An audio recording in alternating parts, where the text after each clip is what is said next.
कहानी की शुरुआत साल 1944 से होती है। उस समय वर्ल्ड वॉर 2 चल रहा होता है, जहां चारों तरफ गोलियों की आवाजें गूंज रही थीं। यहां पर हम पैसिफिक ओशियन में एलिसन नाम के एक अमेरिकी कप्तान को देखते हैं। दरअसल में उसके ग्रुप पर जापानी सैनिकों ने हमला कर दिया था, जिससे एलिसन किसी तरह बचकर एक रबर राफ्ट तक पहुंचता है और कई दिनों तक समुद्र में भटकता रहता है। एलिसन अकेले ही आगे बढ़ रहा होता है। तभी उसे एक आइलैंड नजर आता है। यह देखकर वह जल्दी से अपने राफ्ट से आइलैंड की तरफ बढ़ता है और किनारे तक पहुंचकर राफ्ट को साइड में रखकर मदद की तलाश में इधर उधर देखने लगता है। लेकिन उसे वहां सिर्फ पेड़ पौधे और चट्टानें ही दिखाई देती हैं। तभी उसकी नजर एक चर्च पर पड़ती है। एलिसन जब वहां जाता है तो उसे चर्च के अंदर से निकलती हुई एक कैथोलिक ननन दिखाई देती है, जिसका नाम एंजेला है। एंजेला एलिसन को देखकर डर जाती है, पर एलिसन कहता है, डरो मत, मैं अमेरिकन हूं, तुम्हें मुझसे कोई खतरा नहीं है। वो एंजेला से पूछता है, यहां कितने लोग रहते हैं? इस पर वह कहती है, मैं यहां अकेली रहती हूं। यह सुनकर एलिसन को यकीन नहीं होता। एंजेला एलिसन को अपने ठिकाने पर ले जाती है और उसे खाना देती है।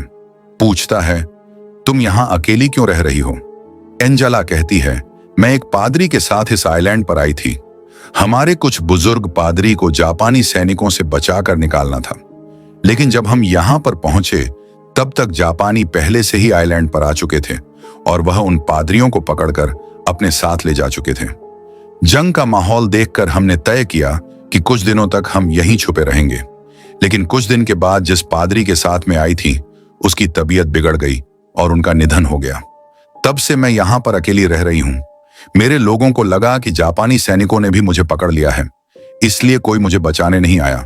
एलिसन भी उसे अपनी कहानी बताता है। वह कहता है कि मैं मरीन हूं। हमारे ग्रुप पर जापानी सैनिकों ने हमला कर दिया था और मैं अपनी जान बचाकर किसी तरह यहां तक पहुंचा हूं। इसके बाद एलिसन थोड़ी देर आराम करता है। जब वह उठता है तब देखता है कि एंजेला मोमबत्ती जलाकर भगवान से प्रार्थना कर रही है और ईश्वर से मार्गदर्शन मांग रही है। फिर दोनों बाहर खाने की तलाश में निकलते हैं। एलिसन पेड़ पर चढ़कर नारियल और फल तोड़ता है और एंजेला को नीचे देता है, लेकिन एलिसन को प्रोटीन के लिए कुछ और खाने के लिए चाहिए होता है। तभी उसे समुद्र में एक कछुआ दिखाई देता है। यह देखकर वह रस्सी और लकड़ी लेकर राफ्ट में बैठता है।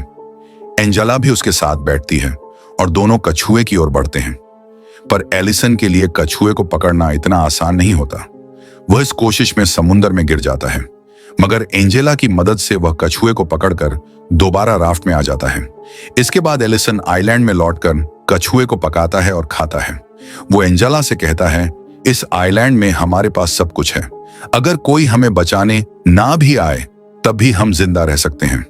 एंजेला उससे पूछती है, तुम्हारे घर में कौन कौन है? एलिसन कहता है, मैं अनाथ हूं। मैं 14 साल तक अनाथ आश्रम में रहा हूं।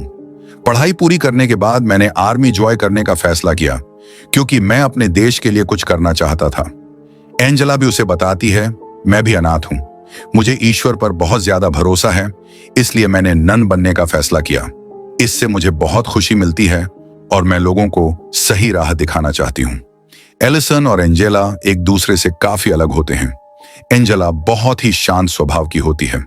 वह भगवान पर बहुत भरोसा करती है और नियमित रूप से प्रार्थना करती है, जबकि एलिसन भगवान पर इतना विश्वास नहीं करता और थोड़ा सख्त मिजाज का होता है।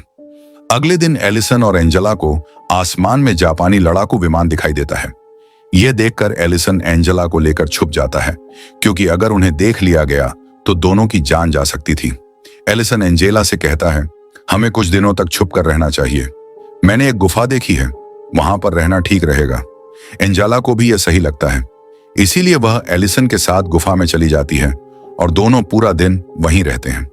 अगली सुबह उन्हें बम की तेज आवाज सुनाई देती है।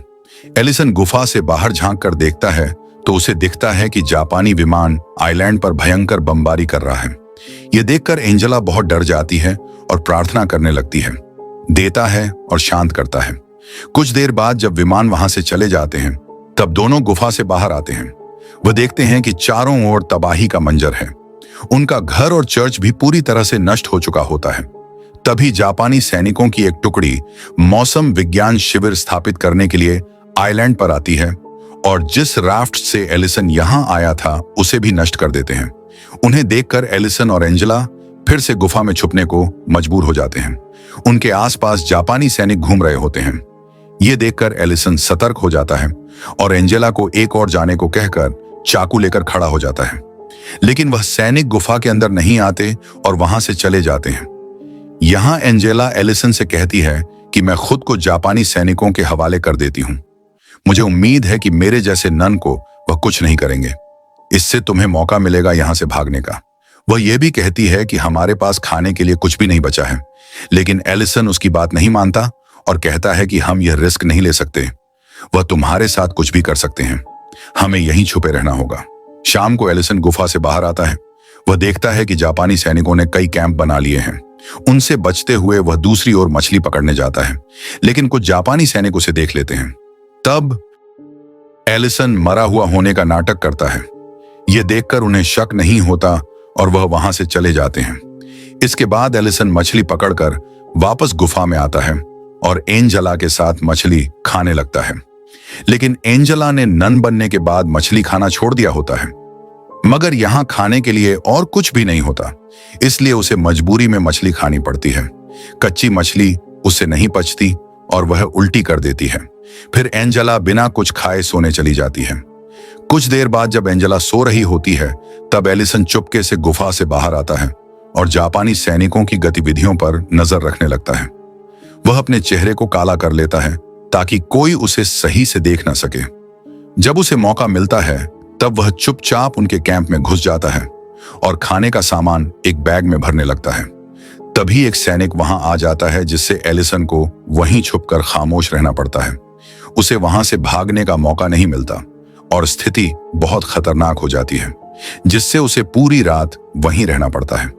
अगली सुबह जब सभी जापानी सैनिक कैंप के बाहर ट्रेनिंग में व्यस्त होते हैं, तब एलिसन धीरे धीरे बैग लेकर बिना देखे बाहर निकलता है और एक जगह जाकर छुप जाता है। उधर एंजेला जब उठती है तो गुफा में एलिसन को नहीं पाती। ये देखकर वह घबरा जाती है और उसे लगता है कि शायद एलिसन मारा गया, जिससे वह रोने लगती है। वहीं एलिसन जापानी सैनिकों से बचते हुए गुफा में वापस लौट आता है। उसे सही सलामत देखकर एंजेला बहुत खुश होती है। एलिसन उसे बताता है कि मैं खाने के लिए कैंप में गया था, लेकिन एंजेला उस पर गुस्सा हो जाती है। वह कहती है, तुम मुझे बिना बताए चले गए, जिससे मैं बहुत डर गई थी। तब एलिसन कहता है, अगली बार से मैं ऐसा नहीं करूंगा। अगले दिन एलिसन एंजेला को एक फूल और एक कंघी गिफ्ट करता है, जिसे देखकर एंजेला खुश हो जाती है। वह एंजेला से पूछता है, क्या तुम अपनी नन जैसी जिंदगी छोड़कर नॉर्मल लाइफ नहीं जीना चाहती? इस पर एंजेला बताती है कि उसने अभी तक अपनी अंतिम प्रतिज्ञा नहीं ली है और नन बनने के लिए 5 साल का समय दिया जाता है, ताकि कोई भी सही निर्णय ले सके, और वह अभी भी उस फैसले पर पूरी तरह अडिग नहीं है। दरअसल एलिसन को एंजेला पसंद आने लगी है, इसलिए वह नहीं चाहता कि वह पूरी तरह से नन बन जाए। तभी उन्हें बाहर से आवाजें सुनाई देती हैं और वह देखते हैं कि जापानी सैनिक द्वीप छोड़कर जा रहे हैं, जिससे दोनों को बहुत खुशी होती है। जापानी कैंप में छोड़े गए सामान से अब उन्हें खाने पीने की दिक्कत नहीं रह जाती। इसके बाद एलिसन एंजेला को बताता है कि वह बचपन से बहुत अकेला रहा है।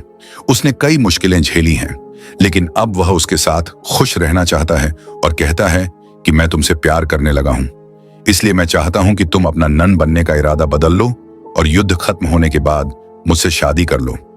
यह सुनकर एंजेला चौंक जाती है और कहती है कि उसने खुद को ईश्वर को समर्पित किया है और वह अपने ईश्वर को धोखा देकर किसी और के साथ नहीं रह सकती।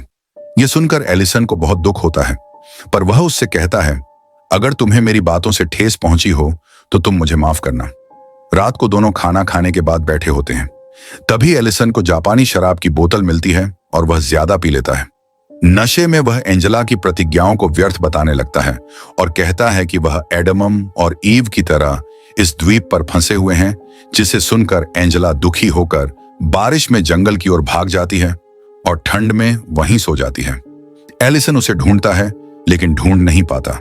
अगली सुबह वह बेहोश हालत में उसे पाता है। एलिसन एंजेला को गोद में उठाकर कैंप की ओर ले जाता है। तभी वह देखता है कि जापानी सैनिक लौट आए हैं, इसलिए वह एंजेला को लेकर गुफा में चला जाता है, जहां उसकी हालत और बिगड़ जाती है। फिर एलिसन अपनी जान जोखिम में डालकर जापानी कैंप में घुसकर कंबल और दवाइयां चुराता है, लेकिन एक सैनिक उसे देख लेता है, जिससे बचने के लिए एलिसन उसे चाकू मार देता है और लाश छुपा देता है। वापस आकर वह जल्दी से एंजेला के गीले कपड़े बदलता है और उसे दवा देता है और पहली बार खुद प्रार्थना करता है। अगली सुबह जब एंजेला होश में आती है तो पूछती है कि उसके कपड़े किसने बदले। तब एलिसन बताता है कि उसकी हालत देखकर उसने बदले थे। वह फिर माफी मांगता है और कहता है कि कल उसने जो कुछ भी कहा वह नशे में कहा था। एंजेला उसे माफ कर देती है। तभी उन्हें बाहर बम की आवाज सुनाई देती है। एलिसन बाहर जाकर देखता है तो उसे पता चलता है कि आइलैंड में जापानी सैनिकों ने फिर से बमबारी की है, क्योंकि उनके एक सैनिक को एलिसन ने मार दिया है। यह बात उन्हें पता चल गई है, इसीलिए वह लोग एलिसन को मारने के लिए चारों तरफ ढूंढ रहे हैं। एलिसन जब एंजेला को बताता है कि जब वह चादर लेने गया था तब एक सैनिक ने उसे देख लिया था तो उसे आत्मरक्षा में मारना पड़ा। यह सुनकर एंजेला को बहुत दुख होता है और वह भगवान से माफी मांगती है। इसी बीच कुछ जापानी सैनिक खोजते हुए गुफा के पास आ जाते हैं। उनमें से एक कहता है, अगर कोई अंदर है तो बाहर आ जाओ, नहीं तो हम गुफा में ग्रेनेड फेंक देंगे। अब एलिसन और एंजेला के पास दो ही ऑप्शन होते हैं, या तो वह सरेंडर कर दें या फिर ग्रेनेड से मर जाएं। दोनों बहुत ज्यादा डर जाते हैं। एंजेला प्रार्थना करने लगती है। उन्हें लगता है कि अब उनकी मौत निश्चित है। तभी बाहर जोरदार बमबारी होती है और वहां मौजूद जापानी सैनिक जोर जोर से चिल्लाने लगते हैं। इससे एलिसन समझ जाता है कि अमेरिकी सेना ने आइलैंड पर बमबारी शुरू कर दी है। एलिसन और एंजेला गुफा से बाहर आकर देखते हैं कि अमेरिकी सेना के विमान जापानी सैनिकों पर बमबारी कर रहे हैं। ये देखकर दोनों खुश हो जाते हैं। एलिसन कहता है कि अमेरिकी सैनिकों को लैंडिंग आसान नहीं होगी, क्योंकि जापानी सोल्जर 4 तोप अपने साथ लेकर आए थे और उनको आइलैंड पर अच्छी तरह बिछा दिया गया है, इसलिए मुझे इन तोपों को निष्क्रिय करना होगा। एलिसन एंजेला से कहता है कि ईश्वर भी यही चाहते हैं कि मैं अमेरिकी सैनिकों की मदद करूं। एंजेला उसे जाने की अनुमति दे देती है। एलिसन गुफा से बाहर निकलता है और देखता है कि ज्यादातर जापानी सैनिक मारे जा चुके हैं। वह खुद को बमों से बचाते हुए दौड़ता है और एक एक करके तोपों को निष्क्रिय करने लगता है। इस दौरान वह बमबारी के कारण घायल हो जाता है, लेकिन वह रुकता नहीं है। किसी तरह वह सभी तोपों को निष्क्रिय कर देता है, जिससे कई अमेरिकी सैनिकों की जान बच जाती है। इसके बाद अमेरिकी नौसेना बमबारी रोक देती है और एंजेला गुफा से बाहर आ जाती है। वह एलिसन को घायल देखकर उसका इलाज करने लगती है। एलिसन एंजेला से कहता है, अब हमारा अलग होने का समय आ गया है और शायद हम फिर कभी ना मिल पाएं। यह सुनकर एंजेला कहती है, चाहे मैं तुम्हारे साथ अपनी जिंदगी ना बिता सकूं, लेकिन तुम हमेशा मेरे दिल के करीब रहोगे। इसके बाद अमेरिकी नौसेना आइलैंड पर लैंड करती है और अपना झंडा फहराती है। जब नौसेना का कप्तान एलिसन को जिंदा देखता है तो वह चौंक जाता है, क्योंकि उन्हें लगा था कि वह मारा गया है। वह लोग एलिसन को स्ट्रेचर पर लेटाकर ले जाने लगते हैं और उसके पीछे एंजेला भी चलती है। एलिसन ने कभी भी एंजेला पर अपने प्यार का दबाव नहीं डाला और उसके नन बनने के फैसले की पूरी इज्जत की। वहीं एंजेला भी एलिसन को समझती है और इसी के साथ फिल्म समाप्त होती।